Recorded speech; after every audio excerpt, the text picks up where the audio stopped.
Shalom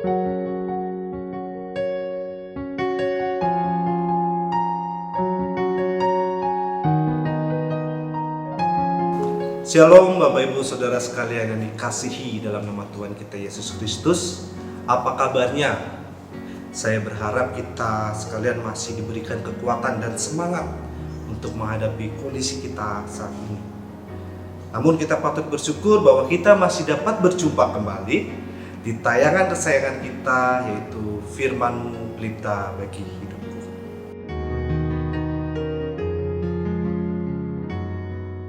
Firman, pelita, dan hidup adalah tiga kata yang saling berkaitan, yang dimana seharusnya bukan hanya dijadikan sebuah kata-kata biasa, namun sebuah kata-kata yang bisa kita gunakan dalam kehidupan ini. Apakah kita sudah menggunakan firman Tuhan di dalam kehidupan kita sehari-hari untuk tetap menjaga pelita kita terus bersinar, terus bercahaya di tengah-tengah kehidupan kita? Oleh karena itu Bapak Ibu Saudara sekalian, pada saat ini kita akan sama-sama membaca firman Tuhan, merenungkannya bersama-sama. Namun sebelumnya kita akan mendengarkan kesaksian pujian terlebih dahulu yang akan dibawakan oleh Ibu Dewi Tanjung dengan judul Sungguh Indah.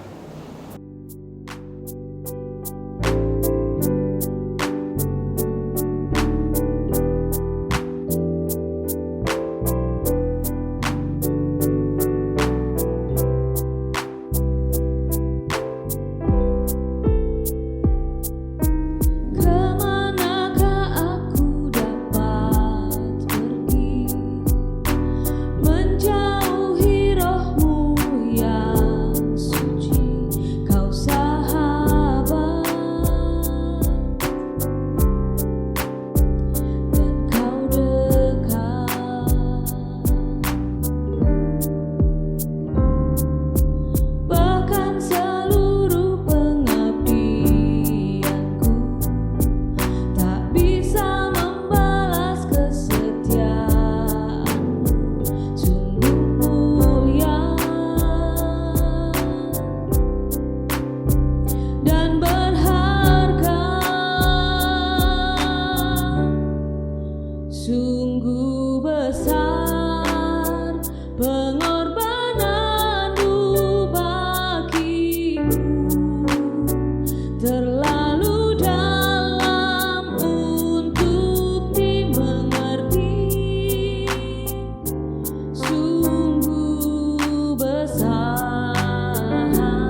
Bapak Ibu Saudara sekalian, marilah kita mempersiapkan Alkitab kita, yang dimana bacaan kita terambil dari kitab Yohanes pasal yang ke-14, ayat yang ke-15 sampai dengan ayat yang ke-21.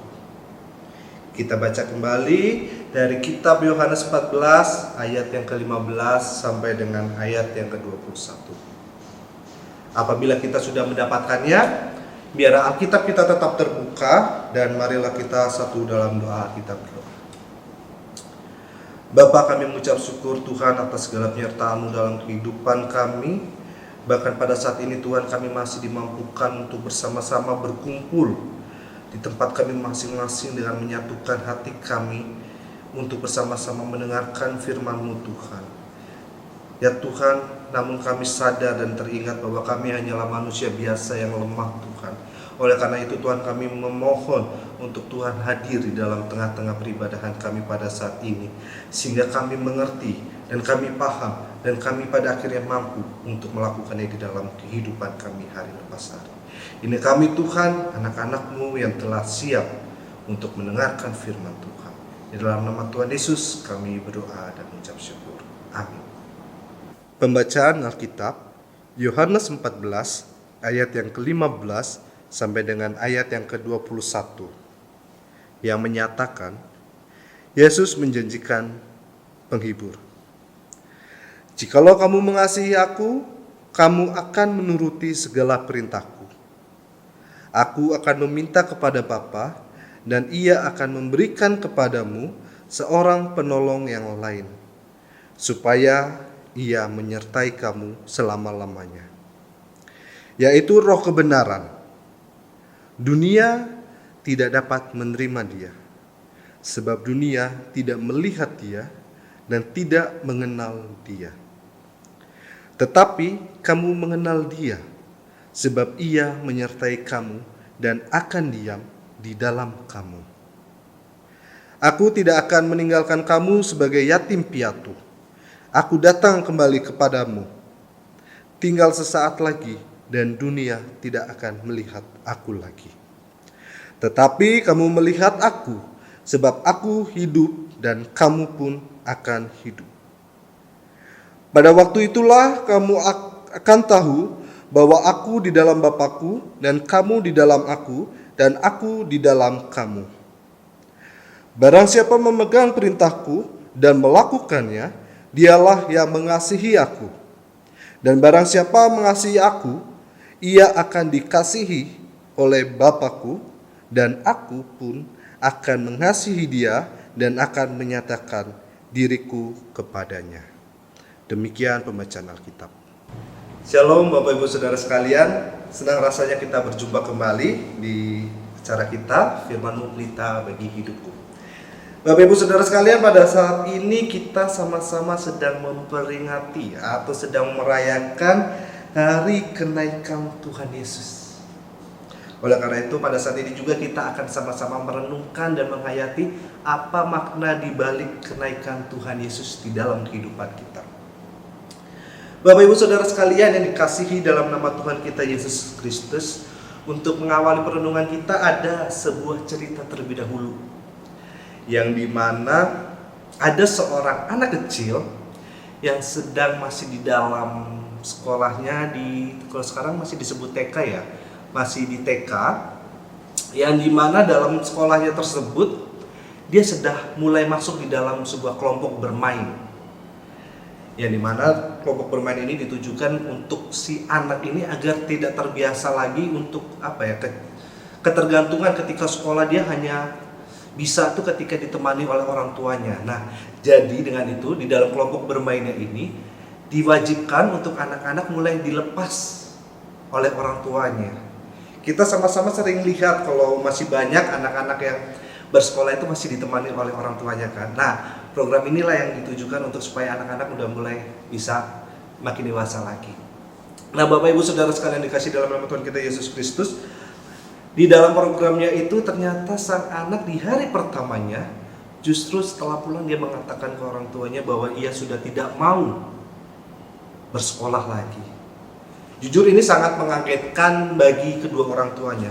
Loh, kenapa nih? Apa yang salah? dari program sekolah tersebut, sampai-sampai kok anaknya berpikir untuk tidak mau sekolah lagi. Oleh itu makanya sang ayah bertanya kepada anaknya, "Kenapa kamu berkata demikian, Nak?" gitu. "Kenapa kamu berkata kalau kamu sudah tidak mau sekolah lagi?" Dengan jawaban polosnya si anak ini berkata bahwa, "Aku sudah tidak bisa melihat papa mama lagi ketika aku sekolah." Jadi si anak ini merasa kalau ada sesuatu yang berubah, ada perubahan suasana yang baru, dan itu sangat membuat dia tidak nyaman. Sangat membuat dia tidak terbiasa dengan situasi seperti itu. Lalu sang ayah merespon jawaban dari anaknya itu dengan cara yang halus dan lembut. Dia berkata demikian, "Mungkin memang papa mama sudah tidak bisa menemani kamu ke sekolah, tapi papa mama selalu senantiasa mendoakan kamu ketika kamu ke sekolah, Nak." Si anak tetap berkata, "Tapi aku nggak bisa lihat papa mama seperti biasanya." Lalu si bapaknya menegaskan lagi kepada anaknya bahwa, "Tapi tenang aja, Nak, walaupun kami nggak ada, Tuhan Yesus kan selalu ada di dalam hatimu." Lalu si anak dengan polosnya dia memegang dadanya, di atas dadanya, dan berkata, "Iya, Tuhan Yesus ada di dalam hatiku." Bapak Ibu Saudara sekalian dikasih dalam nama Tuhan kita Yesus Kristus, si anak ini pertama-tama merasa sedikit kehilangan. Merasa kehilangan bahwa yang biasanya ditemani oleh orang tuanya sekarang udah nggak lagi. Nah, kehilangan ini Bapak Ibu Saudara sekalian sepertinya merupakan hal yang tidak hanya terjadi oleh anak-anak kecil. Namun setiap kita sebagai manusia pasti dekat dengan yang namanya kehilangan. Bisa mulai dari suami yang meninggalkan keluarganya mungkin karena kerja di luar kota, ataupun sebaliknya istri yang tugas di luar kota, atau juga dengan anak-anak yang berkuliah atau studi di luar kota, atau juga bisa yang karena kehilangan yang disebabkan oleh kematian. Namun kita perlu ingat Bapak Ibu Saudara sekalian, Salomo pernah mengatakan di dalam Pengkhotbah 9, ia mengatakan bahwa tujuan manusia adalah kematian. Jadi mau tidak mau, siap atau tidak siap, tujuan akhir kita adalah kematian, yang dimana otomatis kita pasti semuanya akan mengalami yang namanya kehilangan. Bapak Ibu Saudara sekalian, ketika kita membahas sebuah kematian, beberapa saat yang lalu kita sudah memperingati kematian Tuhan Yesus. Di mana di dalam kita setiap memperingati kematian Tuhan Yesus, kita senantiasa diajak untuk melihat apa tujuan hidup kita, seperti yang sudah tadi dikatakan. Lalu setelah kita memperingati kematian Tuhan kita Yesus Kristus, kita diajak bersama-sama beberapa hari kemudiannya, kita sama-sama memperingati hari kebangkitannya. Di mana di dalam kita memperingati hari kebangkitannya, kita sama-sama diajak untuk merenungkan bahwa di dalam setiap kehidupan kita, siapapun kita, pastinya ada pengharapan. Setelah itu Bapak Ibu Saudara sekalian, setelah 40 hari Tuhan bersama-sama muridnya, akhirnya dia kembali naik ke surga. Bukan Tuhan tidak pernah mengatakan kepada murid-muridnya bahwa ia akan kembali naik ke surga. Tuhan justru sudah memperingatkan murid-muridnya bahwa ia akan kembali ke surga. Namun apa yang terjadi Bapak Ibu Saudara sekalian? Ternyata murid-murid Tuhan Yesus Kristus hampir sama seperti anak tadi, yang merasa sebuah kehilangan, yang dimana mereka biasanya selalu bersama dengan Tuhan, selalu ada sosok nyatanya, secara fisik terlihat. Namun ketika Tuhan naik surga, mereka mulai bingung. Bahkan ada beberapa yang mulai berpikir untuk kembali ke masa lalunya. Ada juga yang mulai tidak ada pengharapan lagi. Namun mereka sering lupa bahwa Tuhan tidak pernah tidak menepati janjinya. Tuhan akan selalu senantiasa menepati segala janji-janjinya. Yang dimana kita tahu semua bahwa Tuhan kita naik ke surga untuk meminta kepada Bapa, dan Ia akan memberikan kepada kita semua seorang penolong yang lain supaya kita senantiasa disertai olehnya akan selama-lamanya. Di ayat yang ke-16 di dalam bacaan kita, di situ mengingatkan kita bahwa ada tertulis demikian, aku akan meminta kepada Bapa dan Ia akan memberikan kepadamu seorang penolong yang lain supaya Ia menyertai kamu selama-lamanya. Bahwa Tuhan, walaupun Tuhan naik ke surga, Tuhan tidak pernah meninggalkan kita. Tuhan selalu bersama-sama kita. Bapak, Ibu, Saudara sekalian dikasihi dalam nama Tuhan kita Yesus Kristus. Pada saat ini kita sedang sama-sama mengalami sebuah perubahan yang sangat besar. Kita ketahui bersama, perubahan adalah suatu hal yang baik. Perubahan adalah suatu hal yang harus kita lakukan bagi setiap manusia, karena perubahan akan selalu ada. Apabila kita ditanya kapan kita tidak perlu berubah, maka kita akan sangat sulit menjawabnya, karena akan lebih mudah kita menjawab kapan ketika kita tidak mampu untuk berubah atau menghadapi perubahan. Pada saat ini COVID-19 sedang menjadi primadona di dalam kehidupan kita. Kita sampai bingung apa yang harus kita lakukan. Beberapa orang mengatakan kita menjadi sangat bingung ini karena kita tidak dapat kepastian kapan ini akan berakhir. Dan kapan kita bisa memulai hidup kita lagi seperti sebelumnya. Namun pertanyaannya, apakah ketika ini semua sudah berakhir dan kita bisa memulai aktivitas kita seperti sebelumnya, apakah kita tetap menjadi orang yang sama? Atau sekarang kita menjadi orang yang dipenuhi dengan rasa takut? Bapak, Ibu, Saudara dikasih dalam nama Tuhan kita Yesus Kristus, COVID memang sangat gencar-gencar yang sedang kita hadapi. Kita semua di rumah saja. Tapi yang perlu kita ketahui Bapak Ibu, kita masih punya Tuhan. Kita jangan jadi sosok pribadi yang langsung menyerah seperti beberapa murid Tuhan ketika Tuhan naik ke surga. Mereka merasa kalau Tuhan meninggalkan mereka, bahwa Tuhan udah gak bersama-sama lagi dengan mereka. Jangan karena COVID ini kita merasa bahwa Tuhan kok memberikan hukuman yang berat kepada kita dan Tuhan meninggalkan kita. Janganlah kita menjadi seperti itu. Dan jangan juga kita menjadi orang yang selalu ingin melihat bukti nyata dulu baru percaya, baru bisa melakukan sesuatu.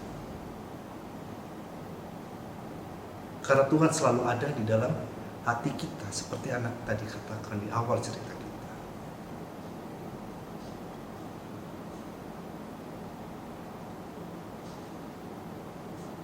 COVID memang berat. Perubahan yang kita hadapi juga langsung drastis. Tapi apakah Tuhan meninggalkan kita, Bapak Ibu Saudara sekalian? Apabila kita melihat dalam bacaan kita, Bapak Ibu, dalam ayat yang ke-15 dikatakan, jikalau kamu mengasihi aku, kamu akan menuruti segala perintahku. Jikalau kita mengasihi Tuhan kita akan senantiasa menuruti segala perintah Tuhan.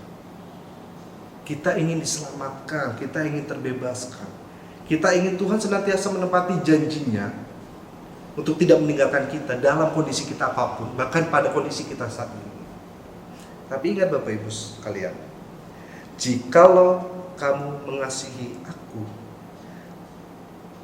kamu akan menuruti segala perintahku. Dengan kata lain apa? Kita lakukan dulu apa yang Tuhan mau dalam kehidupan kita ini. Tuhan orangnya tidak menepati janjinya. Tuhan adalah Tuhan kita yang senantiasa menepati segala janji-janjinya. dan tidak pernah salah dalam menempatkan waktu ketika menjawab janji-janjinya. Tapi kita dulu harus berbuat sesuatu. Apa sih yang Tuhan ajarkan dalam kehidupan kita? Apa sih yang Tuhan perintahkan di dalam kehidupan kita? Tuhan tidak memerintahkan kita untuk menjadi orang yang hanya menuntut, mengeluh, mudah putus asa, tidak. Kita semua tahu apa yang menjadi tugas kita. Jalankan kasih nyata di dalam kehidupan kita. Senantiasa menjadi pelita, menjadi terang bagi sesama kita. Apapun kondisinya, maka percayalah bahwa janji Tuhan akan senantiasa bersama-sama kita. Dan ingatlah bahwa Tuhan kita akan selalu menggendong kita dan merangkul kita. Di dalam kondisi apapun, di dalam perubahan apapun yang terjadi dalam kehidupan kita. Tuhan Yesus memberkati. Mari kita satu dalam doa, kita berdoa. Bapa, kami mengucap syukur Tuhan untuk segala penyertaan-Mu. Terima kasih Tuhan untuk firman yang boleh Engkau ajarkan kepada kami. Memang benar Tuhan, di tengah kondisi seperti ini banyak dari kami yang mulai merasakan kebingungan dan kegelisahan. Apakah kami akan sanggup untuk menghadapi kondisi ini Tuhan, yang kami tidak tahu kapan berakhirnya. Tapi kami yakin Tuhan, bahwa Tuhan akan selalu memegang janji-janjinya kepada kami semua. Bahwa Tuhan tidak akan pernah meninggalkan kami dalam kondisi apapun. Dan terima kasih Tuhan, karena kami sudah diingatkan untuk tidak hanya menjadi pribadi yang menuntut, tapi kami juga diingatkan untuk senantiasa untuk mengikuti, menjalankan segala perintah-perintah-Mu sebagai bentuk nyata bahwa kami mengasihi Engkau Tuhan. Kiranya Tuhan memampukan kami di dalam kami untuk dapat senantiasa menjadi pelaku-pelaku firman di dalam kehidupan kami. Terima kasih Tuhan Yesus. Amin.